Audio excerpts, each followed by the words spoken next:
வணக்கம் நண்பர்களே, real heroes இன் real life. நண்பர்களை கிணத்துல மாடு விழுந்ததை எவ்வாறு தீயணைப்பீரர்கள் மேலே தூக்கின்றார்கள் என்பதை பாருங்கள். நண்பர்களே, இன்றைக்கி கிணத்துல மாடு விழுந்ததாக தகவலின் பேரில் தமிழ்நாடு தீயணைப்பு மற்றும் மீட்புணிகள் துறை கரூர் மாவட்டம் முசிறி நிலைய அலுவலர் எம் கர்ணன் அவர்களின் தலைமையில் நிலைய வீரர்கள் கிணறு இருக்கும் பகுதிக்கு சென்று அந்த மாட்டினை எவ்வளவு லாபமாக 2 வீரர்கள் கிணற்றின் கீழே இறங்கி கயிற்றின் மூலம் கட்டி மேலே தூக்கின்றார்கள் என்பதை பாருங்கள். மாடு பக்கவாட்டில் உள்ள சோற்றின் மீது உரசி மேலும் காயங்கள் ஏற்பட்டு விடாமல் இருப்பதனை தவிர்ப்பதற்காக 4 புறங்களும் கட்டி மேலே தூக்குகின்றார்கள்.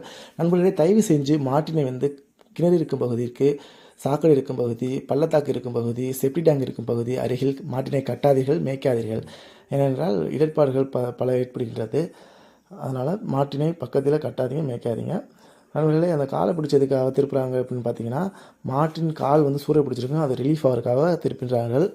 நண்பர்களே, அந்த மாட்டினை கீழே இறங்கி கட்டிய 2 வீரர்கள் பரத் மற்றும் குமரவேல் ஆகியோர் ஆவார். அவர்களுக்கு ஒரு வாழ்த்தினை